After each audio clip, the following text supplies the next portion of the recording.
Welcome back to the Fourth Way Podcast. Today, November 11th, is a special day across much of the world. Many in the United States and across Europe, and probably elsewhere as well, celebrate today a holiday which was originally deemed Armistice Day.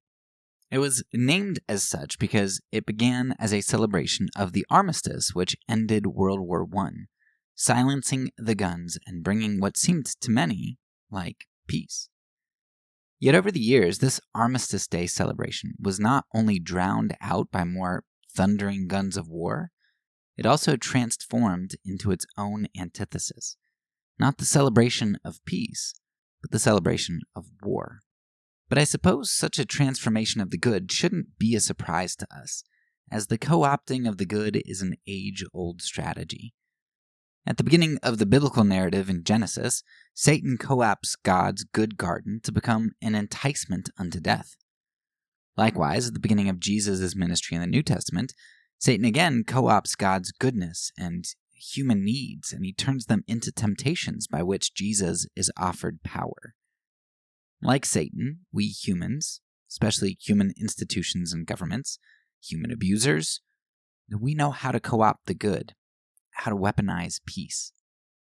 Today, as the world celebrates not armistice but war, not those who brought peace but those who brought death, I think it would be invaluable for us to explore how today, November 11th, has been co-opted as a tool of propaganda. The first armistice celebration of sorts was on November 11th, 1919, as one might expect. It was actually celebrated much earlier as the late 5th century, though. See, in 490 AD, the Bishop of Tours, France, recognizing an already long-established feast day for St. Martin of Tours, instituted a 40-day fast in preparation for Christmas. As this fast began on St. Martin's Day, the day became known as St. Martin's Fast, or St. Martin's Lent, or Martinmas. Today we know this 40-day preparation as Advent. St. Martin's Day became particularly popular in places like Germany over the years, with St. Martin becoming actually the patron saint of both the poor and the harvest in Germany. Now that's all well and good, knowing that November 11th was formally celebrated across Christian Europe and the Christian world. What does that have to do with our November 11th celebrations? Well, let's begin by taking a look at the life of St. Martin of Tours. St. Martin was born in the mid-4th century, and while neither of Martin's parents were initially Christians, Martin was a seeker of Jesus from a pretty early age. Yet, even into adolescence, Martin never made it through to becoming a pledged disciple of Christ. While Martin didn't officially join the ranks of the church, he was very committed to a Christ-like lifestyle of love and mercy. And that Christ-likeness was severely put to the test, however, when Martin was conscripted into the Roman army because his father had a high rank, and so I guess at that time the children were supposedly kind of conscripted in automatically.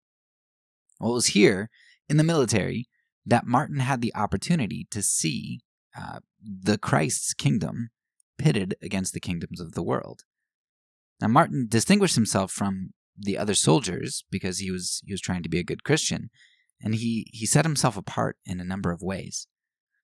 First, while his rank was entitled to having a servant, Martin actually served others, including his own servant. He took on the role of a servant himself and, did the menial tasks and things with his servant or for his servant. Martin also served those outside of the army. One day while Martin was riding through Mainz, Martin saw a haggard-looking beggar. Now Martin reached behind his back and cut off the large part of his red cape, and he clothed the beggar with his own military uniform. Now it was this act which Martin actually has become most remembered by, and which has earned him the nickname Martin the Merciful. Doing this thing, stooping to an unworthy beggar and actually cutting off a part of his uniform to clothe him, like unthinkable. But the act for which Martin seems to be least remembered is actually an act that I think is the most important, but it's an act that you have to dig really deeply to find many accounts of. So one day, Martin became extremely convicted about the job that he was being called to do, right? He was conscripted into the army, and part of what they had to do sometimes was go kill people. Now, the army was about to go out onto the battlefield and slaughter enemy forces, and St. Martin just couldn't reconcile that with his Christian beliefs. So, St. Martin confronted his commander and told him, quote, "I am a soldier of Christ, and it is not lawful for me to fight." End quote. Now, wanting to convey his convictions as distinguished from cowardice, St. Martin said that he would stand in the front of the army and walk into the enemy lines just like everyone else, with one exception, of course, that he would be weaponless. Now, St. Martin's peacemaking wasn't just exemplified here in the negative. It wasn't just in actions that Martin refused to participate in. St. Martin also sought active peace. He didn't just avoid the military, he also sought ways to bring peace. You can see this, I think, really evidently later in Martin's life when he gets involved with this heretic named Priscillian. And this guy was put on trial for some of his heretical teachings. Well, while Martin firmly believed that Priscillian was guilty, Martin was appalled at the way some of the church were seeking resolution here. Rather than reprimand or excommunication, Priscillian's accusers were seeking for the government to actually execute Priscillian. Now, St. Martin advocated all the way up to the top for the preservation of Priscillian's life, but to no avail. Priscillian, along with several others, were executed by the state at the behest of the church. Now, this took place in 385. It was actually only 5 years earlier that Theodosius pronounced Christianity the state religion. So it was only 5 years in between Christianity becoming the favored religion of Rome and the first state execution at the behest of the church. It really didn't take long for the church to use that power. So Priscillian's execution is considered the first time that the state intervened in such a manner on behalf of the church. But as we all know, it certainly was not the last. This marriage of church and state opened up a dark chapter in church history that is a really long chapter, continuing to be written even to today. So rather than bringing peace and life, the church has often wrought death. And St. Martin, then, is one who is set in opposition to this dark, wayward church. This church separated from the teachings of Jesus. St. Martin reminds us of the true ways of Jesus, the Prince of Peace. Christianity has had a long history since the establishment of St. Martin's Day, more than 1,500 years ago. Priscillian's execution was just the first of many at the hands of Christians seeking power. And war, this act renounced by Martin as being unlawful for Christians, has become an act strongly supported by Christians, in fact, fueled by them many times in the United States at least.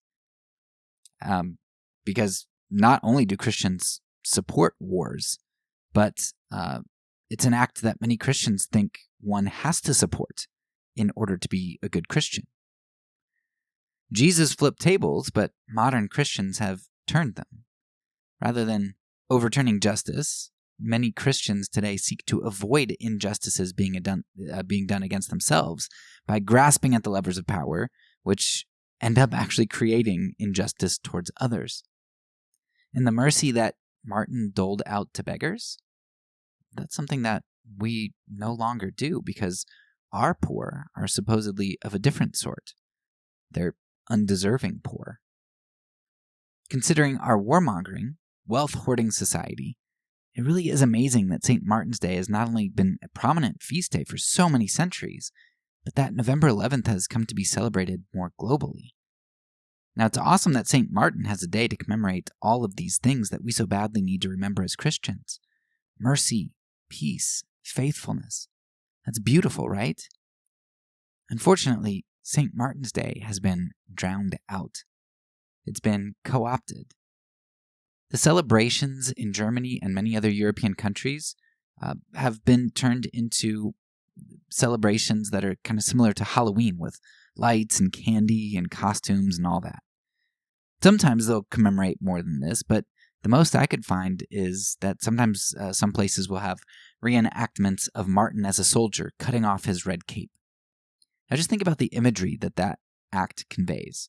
Now, you could see the mercy in it, and that would be beautiful, that he's being merciful to a beggar. But really what I think people see is you have Martin portrayed as a beneficent and merciful soldier. Isn't that what protectors of the fatherland are? They're our heroes. They're instruments of peace and comfort for those within their borders. So St. Martin, if he's remembered at all, he's remembered as a soldier, not represented or remembered as a peacemaker. Even the Wikipedia page at the time that I accessed it said nothing about Martin's larger story of peace. This type of reframing is something that we see so commonly, the co-opting of a positive force in order to neuter it.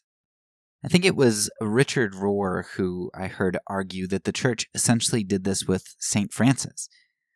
See, St. Francis was all about throwing off riches, helping the poor, and bringing peace.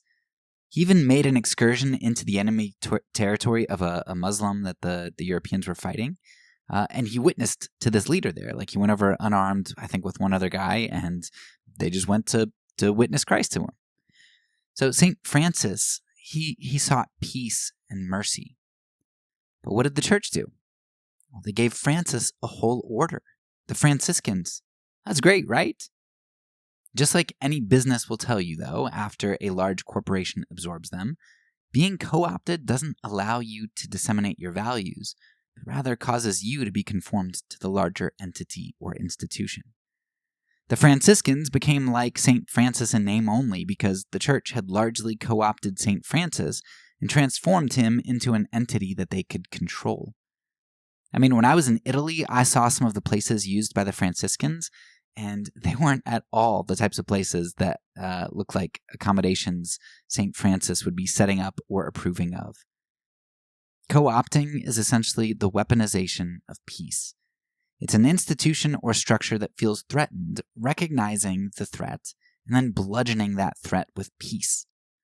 While the church could have sought to destroy St. Francis, that would have cost them greatly, as he had garnered such a large following. He was popular. But if the church seemed to embrace him, they could not only appear to be on Francis's side, they could also profit off Francis's popularity and support. Institutions don't like loose cannons, especially cannons whose prophetic message is aimed back at one's own ranks.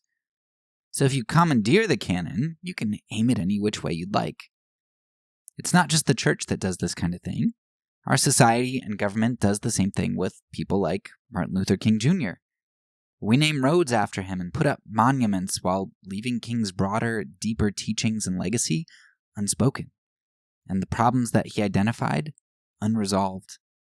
But you'd never know any of that because looking at any map of the Atlanta area where I'm from makes it seem as though King was far more influential than he ended up being. King's name's been co-opted so that our society can say that racism is gone and that we've made peace, when in reality we've just silenced outcries with the invocation of a name. We've talked a bit about silencing in regard to monuments and such before. We've talked about how monuments like the Apotheosis of Washington or the Lincoln Memorial can silence the bad by emphasizing and over-exaggerating the good. Particularly thinking about the episode that we did on Haiti here. And it's true, you can silence the bad in this way by overemphasizing the good.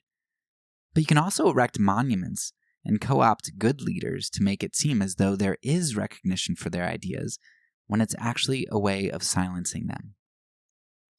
Read The Radical King, and you'll see that he was much more about poverty and war, and that many of his core ideas are not addressed today. He's overly simplified in order to silence him today. Now, in light of all this co-opting we humans like to do, it sure seems to me that St. Martin's Day has been co-opted and transformed. Yes, it was neutered a bit throughout Europe ages ago into the focusing on St. Martin's mercy apart from his peace. But there has been an even greater neutering and bastardization of St. Martin's Day since then. On November 11th, 1919, many nations in the Western world began the celebration of Armistice Day. It was a day intended to remember not only the military dead, but the war dead in general. In many places, it was called Remembrance Day rather than Armistice Day. I think it actually still is in Germany. It was a day intended to reflect on the havoc that war brings, and it was a day to celebrate the armistice which ended the war that would end all wars. It was a holiday that remembered the horror of war and hope for a peaceful world without it. Of course, we have a century of hindsight which enables us to see this notion of a peaceful and warless world as rather naive. But there were forebodings in the Great War's final gasps which indicated the type of world that would be birthed out of this new armistice, and it would not be a world of peace. For starters, there was the symbolic fact that Amiens, the very city in which St. Martin had given his cloak to a beggar in mercy, was the main location for which a counteroffensive began to end the war only 3 months before the war's end. Where Martin had once warmed a poor man with his red cloak, men and women were now made beggars by the tens of thousands, and innumerable cloaks used to cover the countless dead. It was here that the Amiens gun was captured as well, one of the largest artillery pieces of the war, used to deliver death from tens of kilometers away. In the main 3 days of the conflict here, forces incurred nearly 50,000 combined casualties. And all of this at the hands of Christians who worshipped the same God as St. Martin, a God whose law, St. Martin had said, made clear that it was unlawful to fight. Did an armistice soaked with the blood of enemies have any real chance of producing peace? Of course, symbolism and hypocrisy weren't the only foreshadowing of a failed peace. Because you see, for those who despise an enemy's life, it's only a small step to despise all human life. And nothing shows the despising of life more than the final hours of the Great War. In the last 11 hours of the war, between midnight and 11 a.m., the war racked up more casualties than were experienced on D-Day of World War II. But whereas D-Day's casualties came as the result of a battle to gain the upper hand in a war that wasn't yet won, the November 11th, 1918 casualties, which were incurred with the knowledge that the war was already over, essentially, with very few exceptions, most leaders knew that an armistice was going to be signed on November 11th. And many leaders even knew that an armistice had been signed prior to delivering orders for assaulting the German positions. Orders for assault which came all the way up to 10:30 a.m., a mere half hour before the war officially ended. Why waste close to 11,000 human lives in a war that was essentially over? The reasons abounded, with some more conjectural than others. Some leaders were looking to make a name for themselves and saw these last moments as their final chance for glory and promotion. Some were cowards, and they dared not question the orders that they received, and they ordered their men forward out of fear, or duty, or cowardice. The British and Canadians seemed to have pride bound up in their final sacrifice. The war for them had begun in Mons, where they had to retreat from the Germans. So it only seemed fitting to some of the leadership that in the final hours they take back Mons and make the Germans retreat. Some of the divisions sent to die were expendable in the eyes of leaders. The 92nd Black Division, for example. Why not sacrifice a few black lives if it meant killing some more Germans while it was still accepted? For others, like the U.S. soldier to die, the last U.S. soldier to die in the war, just a mere few seconds before the war ended, Henry Gunther, it was his last chance to redeem himself. He had told his friends earlier in the war to avoid the war due to its horrors and the pointlessness of it. Well, army censors, of course, intercepted this letter and demoted Gunther to private, and he was from that point on viewed as a German sympathizer. So from then on, Gunther volunteered for dangerous missions, and he eventually charged some German machine gun nests at 10:59 and a bunch of seconds on November 11th, in hopes that his name would be redeemed. And it was. You can now visit Post 1858 in Maryland and find Sergeant Henry Gunther, VFW. That's right. And his rank was reinstated posthumously for his valiant sacrifice. Sacrifice for what? Many Americans had the same question that you probably have right now. Why was there all this waste of life when we knew that the war was over? In a congressional inquest, that question was posed to a number of leaders as well. While their answers were largely attempted avoidances, one of the questions asked to them was also, how many generals died on the last day? Of course, the answer to that question was 0. And how many other high-ranking officers died that day? The leaders said that they didn't know, but the assumption was 0. The lives of simple, expendable men were thrown away by those with status and power who were unwilling to sacrifice their own lives. Speaking of power, the final foreshadowing of a tumultuous peace was the peace treaty that came out of the Armistice. Now, most people know that the terms of the peace treaty with Germany were so harsh and unjust that they led to World War II. But the Germans were not viewed as humans in this peace treaty. They were viewed instead as enemies. President Harry Truman, who served in World War I, and the president who would later decide to drop the atomic bombs on Hiroshima and Nagasaki, he loved power. If you've seen the movie Oppenheimer, you'll catch a glimpse of Truman's dealings with the scientist and his disregard for warnings about the devastation to human life that the bomb brings and the blood that it brings onto one's conscience. Truman really doesn't want to hear about consequences, though.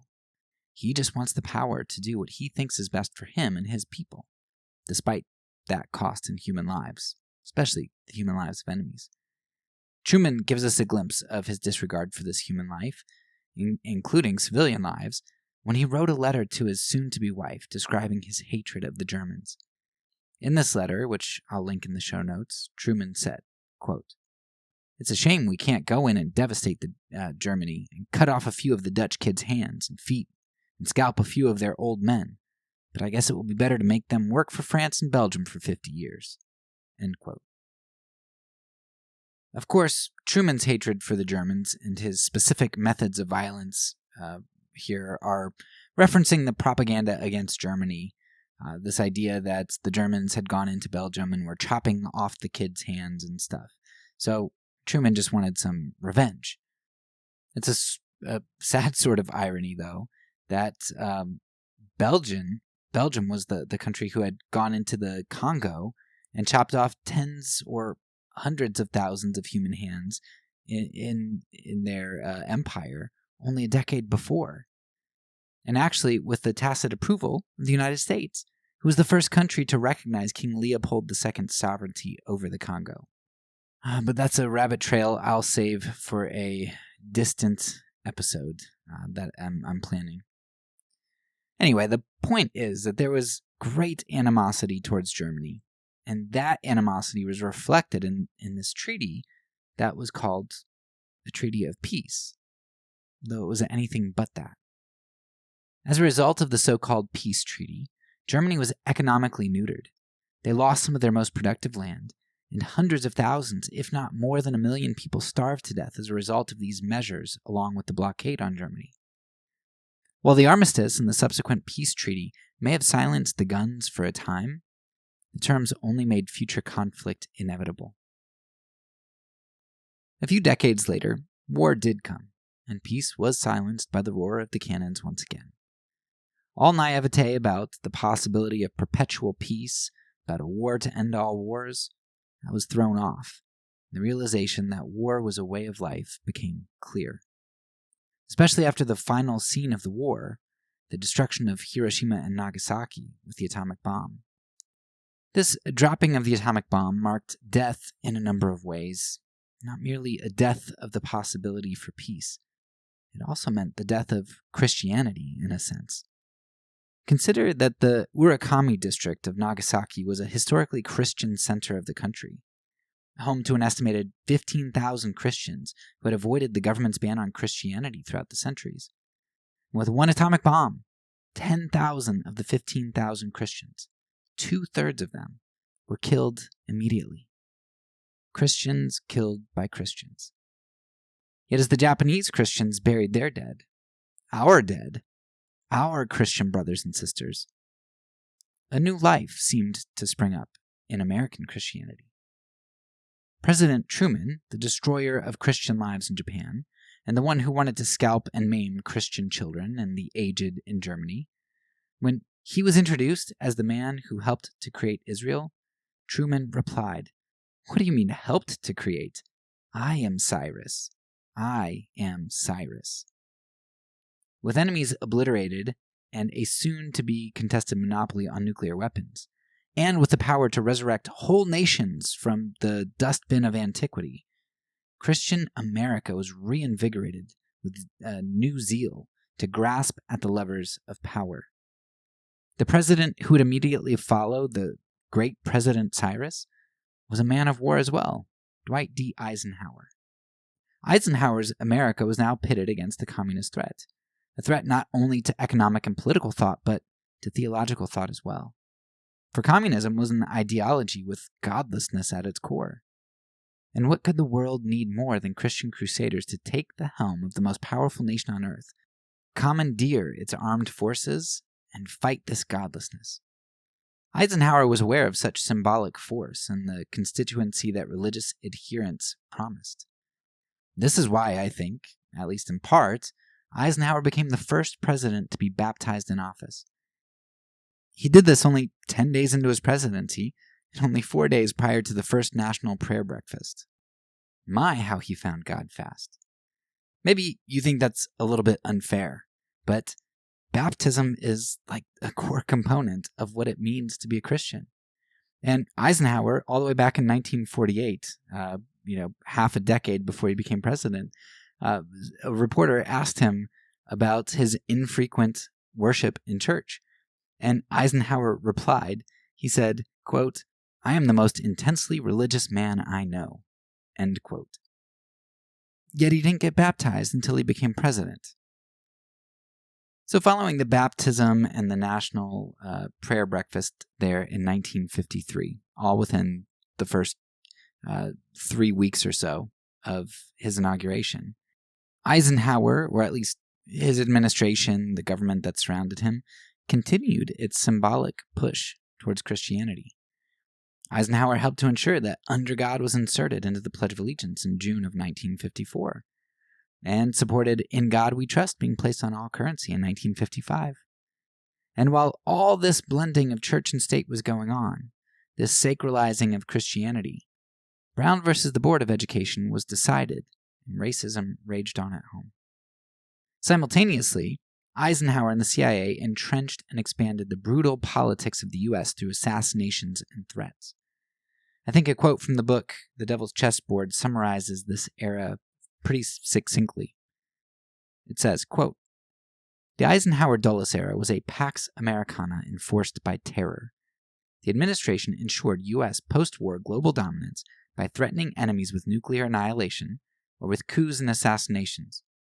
It was empire on the cheap, a product of Ike's desire to avoid another large-scale shooting war, as well as the imperial burdens that had bankrupted Great Britain. By leveraging the U.S. military's near monopoly on nuclear firepower, the president hoped to make war an unthinkable proposition for any and all American adversaries. And by utilizing the CIA's dark sleight of hand, the commander-in-chief aimed to render it unnecessary for the Marines to go crashing ashore in far-flung locales where unfriendly governments had taken office." End quote. But just as Cyrus had no problem nuking 2/3 of Nagasaki's Christian population, neither did Eisenhower's military have a problem devastating many Christians across the globe. Because a lot of the violence occurred in places like South and Central America, where so many coups and military operations took place in primarily Christian areas. As Jesus Galindez summarized this period, quote, "Never before in the history of the world has one single government more effectively supported dictatorial powers in free nations." End quote. That was said shortly before the United States helped Mr. Galindez to disappear. Yes, America has known peace at home, and many an invader has been kept at bay, knowing that the U.S. Army is ready to be the policeman of the world, wherever they deem the lives and oil are worth protecting. So sure, there's been peace and stability to a certain extent on much of the world stage, but that peace is illusory in at least two ways. First, it's illusory because that peace comes at the end of a sword. It's a peace obtained by threat. Such a peace isn't true shalom, reconciliation, and a peace of fullness. It's artificial peace. But secondly, this peace is illusory because while middle-class America and up might experience Pax Americana as comfortable security, this peace is built on the lives of so many slaughtered and threatened civilians in developing nations. Coups and overthrown democracies, military interventions for oil while refraining from non-beneficial interventions in stopping genocides, strong-arming the perpetuation of unjust labor practices and economic entrapment to feed Western materialism. Sure, we can call this peace because it feels peaceful to a minority percentage of Americans, but it's really a facade of peace, a facade that masks the house of terrors that lies behind it. The Bible calls this house of terrors Babylon, a false prophet who proclaims peace and co-opts the church, embraces materialism and comfort, and breeds idolatry and destruction. This is not Jesus' peace. Yet this is the peace that, since World War II, so many American Christians have been proclaiming and embracing. This is the peace that so many American Christians want the power to continue as they grasp at the levers of government and military. This new life that has been breathed into American Christianity has not only resurrected the ancient state of Israel, it's resurrected the ancient city of Babylon, an idolatrous city masquerading as Savior, masquerading as a Prince of Peace. It should be no surprise to us, then, that Babylon's peace has led to the transformation of today, to the co-opting of St. Martin's Day.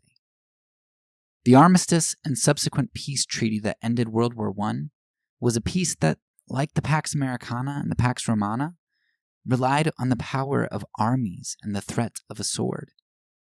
Alternative kingdoms to Christ's kingdom run on the blood of the oppressed and on the edge of the sword. Because Babylon needs this power to wage war, it has sacralized the military into a religious locus of worship. Now, rather than celebrate St. Martin's mercy and peace, or even the peace of an armistice, we celebrate today as Veterans Day.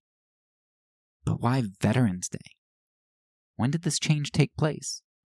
This co-opting of a day of peace into a day to remember warriors and the battles they waged against their enemies? If you paid any attention at all this episode, I bet you can nail the date to within a year or two. That's right, 1954. On June 1st, 1954, in the middle or towards the beginning of Dwight D. Eisenhower's presidency, only a little over a year after Eisenhower was baptized in office, a little over a year after the first prayer breakfast, and less than 2 weeks before In God We Trust was inserted into the Pledge of Allegiance, the United States of America began to celebrate November 11th as Veterans Day. The U.S. was clearly already waging an ideological war, as evidenced by McCarthyism and all the religious posturing by the government.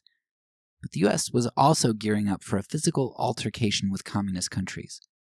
They didn't know how long the Cold War was going to remain cold, and they knew that to keep all their client states on leashes and any opportunists at bay, to keep this Pax Americana, they needed a strong military. How convenient it was, then, to teach the masses how to celebrate the god of war, a god they were already making sacrifices to. But with Veterans Day, sacrifice became sacralized in yet another act. While America and God were being fused together by the state, so too was the military. And this helps to explain the following years when we see terrible wars like the one in Vietnam or the Second War with Iraq, two wars that were fueled strongly by conservative Christians despite a broader distaste in the rest of the public. How could Christians be fans of war at all, let alone unjust ones? Because the state had trained them well. It had drawn them in with the promise of power and prestige, something Reinhold Niebuhr saw and cautioned against as early as 1969 in his article The King's Chapel and the King's Court. Thus, November 11th, Martinmas, the first advent intended to usher in the Prince of Peace, became a day to commemorate war. Such a thing only makes sense, though.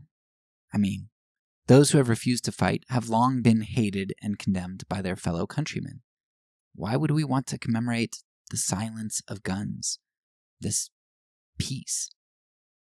It's only in the last 150 years that pacifists haven't been killed outright or sent to prison for their refusal to fight, and only the last 100 or so since they've been able to avoid prison or significant abuse in certain countries during times of war. The Quakers were often hated and abused for their refusal to fight. Hitler blamed pacifists in part for their loss in World War I, and you can see in Bonhoeffer's letters of advice to friends and students that he recognized that there was a price for his recommendation in avoiding war, because it could mean the death of those who heeded such advice. George Patton on the American side felt similarly about pacifists. In a poem that Patton wrote on Armistice Day, November 11th, 1918, we see a poem longing for the day when he can once again know, quote, the white-hot joy of taking human life, end quote. Patton says something about pacifists in this terrible poem. He says, quote, "And looking forward I could see life like a festering sewer, full of the fecal pacifists which peace makes us endure," end quote. Patton here is writing this terrible poem about how great it is to take human life and how he's going to miss it and all that stuff. And here when he talks about the pacifists, he's saying that he's depressed that the war is over and that he and the rest of his society must now endure peace, which means that Patton must also put up with the pacifists until war comes around again and the pacifists can be despised. Other stories from World War II abound in regard to a disdain for pacifists and their brand of peace. We know Desmond Dawes, if you've ever seen the movie Hacksaw Ridge, which is a great movie, he comes to mind, as well as Franz, can't say his last name, Jagerstatter. He's represented in the movie A Hidden Life. He's actually, I believe, canonized by the Catholic Church. He became a saint. But he's this guy who just refuses to fight. And everybody's like, dude, just do it. And then he's like, well, do I have to take an oath to Hitler? Like, I'm not going to fight, but okay, I can join the army and I'll be in a medical brigade or whatever. Kind of like Desmond Dawes, but I can't take an oath to Hitler. I'm like, dude, just say you will. You don't have to mean it. You can say whatever you want and not mean it. And everybody keeps counseling him in this consequentialist ethic of just, look, you're not doing your family any good. You're not doing anybody any good by just dying for nothing. But he sticks to his guns, and they end up executing him, just like Sophie Scholl via guillotine. So, they don't like pacifists, even up to World War II. They're killed for refusal to fight. History is just absolutely filled with disdain for those who denounce war and who refuse to be propagandized into blind allegiance to a nation. Peace at the edge of the sword is cherished and revered, while pacifists are hated. They're hated because they tear a hole in the fabric of the worship of the god of war. False gods and false worship require delusion and cohesiveness. If someone withholds their worship, and even worse, if they uncover the object of worship as an impostor, they then deny the meaning that the acolytes wish to procure from their worship. They tear a hole in that fabric. They drain the meaning that society has fused into the altar. Or as Wilfred Owen put it, a World War I poet and unfortunate casualty of the Great War, dying in its waning hours, Owen said that this idea, dulce et decorum est pro patria mori, that it is sweet and fitting to die for one's country, he says that this is an old lie. He saw right through it. Now, it's amazing how someone like Owen and someone like Patton could see the exact same horror of war, yet they arrived at two completely different conclusions.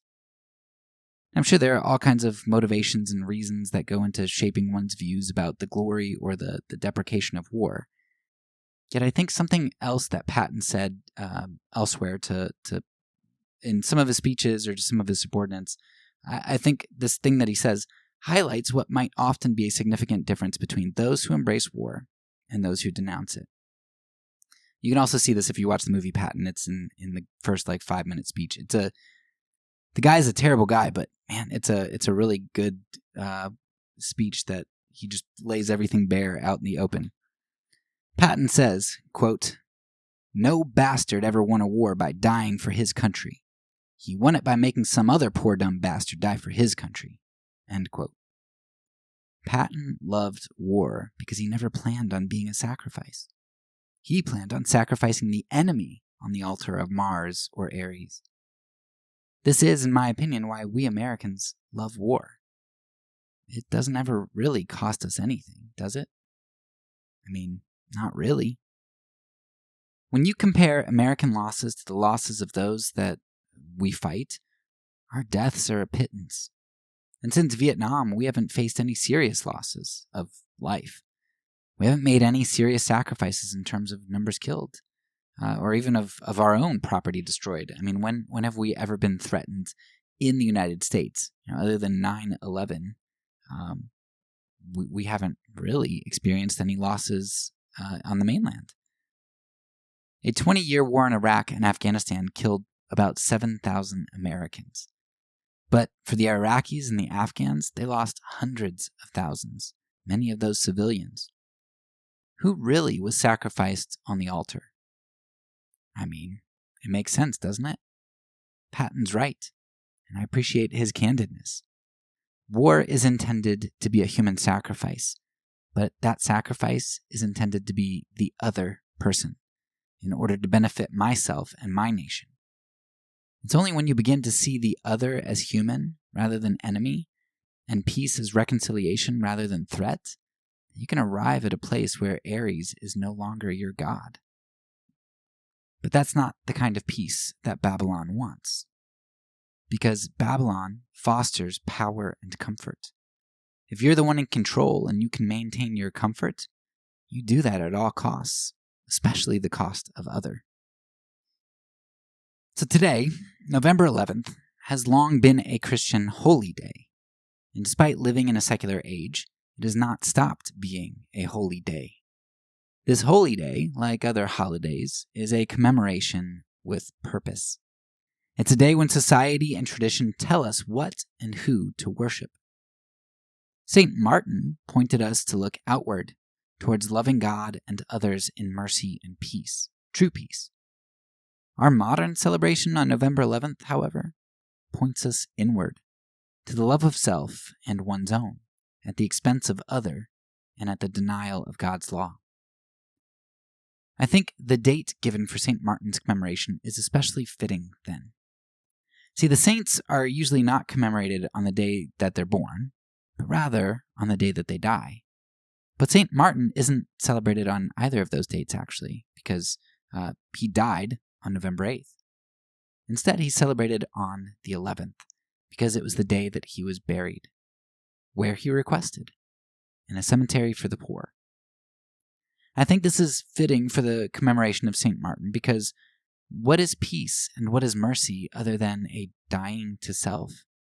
A dying to selfishness, to greed, to gluttony, and to hatred, and a burying of our enmity and prejudice and judgment.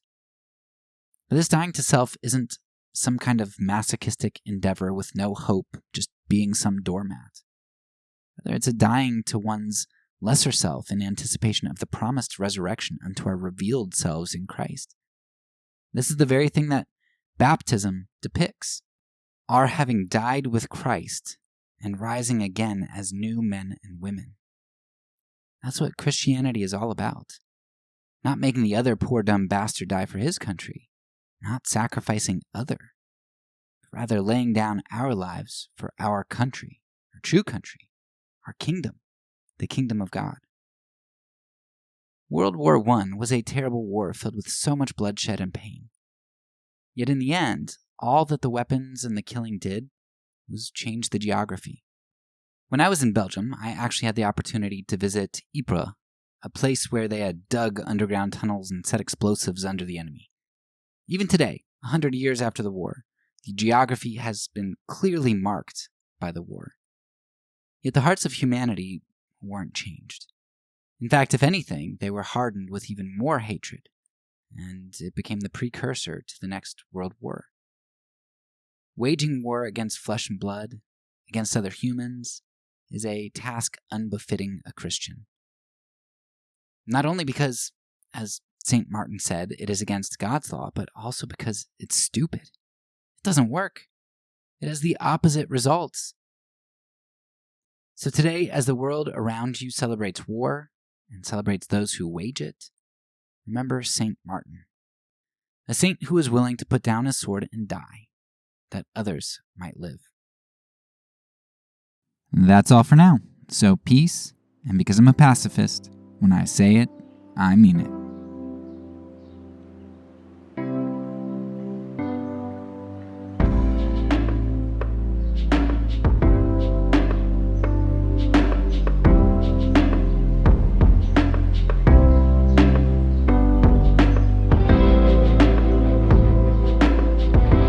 This podcast is a part of the Kingdom Outpost Network. Please check out the links below to find other great podcasts and content related to nonviolence and kingdom living.